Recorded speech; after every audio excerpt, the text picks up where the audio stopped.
AutoplayShow, ThumbnailsShow, CaptionsLast, SlideNext, SlideIf. Mike Norvell could do it, I could too. At least that's what I told myself last month during the FedEx St. Jude Classic Pro-Am.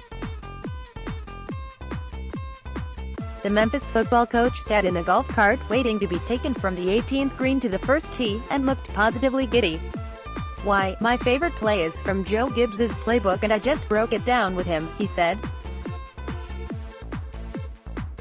"This is one of the best freaking days of my life." Gibbs, the former Super Bowl champion coach of the Washington Redskins and NASCAR owner, had been playing in the same group alongside Norvell and new Memphis men's basketball coach Penny Hardaway. As the Commercial Appeals Tigers basketball beat writer, I was tasked with following them around for a story. As a DC area native, whose first sports memory is the Redskins winning Super Bowl 26 in 1992, I was attempting to maintain some measure of professional decorum. But then I saw that smile on Norvell's face, the look of a 36-year-old man momentarily becoming a kid again. So I figured, what the heck? By photo, former Washington Redskins coach Joe Gibbs watches his third-hole fairway shot during the Inner Workings Pro-Am at the FedEx St. Jude Classic at TPC Southwind. Photo, Mark Webber. The Commercial Appeal. On TPC Southwind's third hole, once Gibbs hit into the trees, I helped him look for the ball. I had a Commercial Appeal photographer attempt to take a picture of me standing near Gibbs, appearing as if I was just doing my job instead of looking for a photo to put on Instagram. Soon, words just began gushing out. About watching Redskins games with my friends. About Mark Rypien and Gary Clark and the Hogs and the 3 Super Bowls. About how much those memories meant to me. Just spent 5 minutes talking to Joe Gibbs, read a text message I fired off as soon as Gibbs was far enough away not to see. "My name is Mark Giannotto and I'm the Commercial Appeal's new sports columnist. I've spent the past 18 months covering Memphis Tigers basketball, and an assortment of other sports-related topics, for this media outlet. But I'm also a fan. A fan of sports. A fan of good writing. A fan of Memphis. And a fan of Memphians. It's what I hope you'll remember when you deem one of these columns overly skeptical and harsh, or perhaps too praiseworthy. Because it can be easy to lose track of what brought us all together. People often ask how I got from the Washington Post to the Commercial Appeal, since reporters and journalists usually aspire to go the other way around.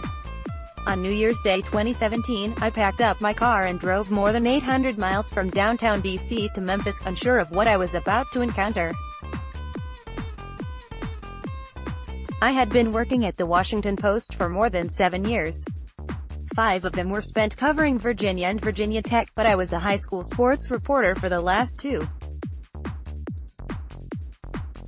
When I graduated from Michigan in 2008, I told myself I would find another job if I was still covering high school sports when I turned 30. But then time moved on and there I was, a recently married 30-year-old, covering girls' soccer, among other things, for a living. Less than 2 years later, I'm a columnist.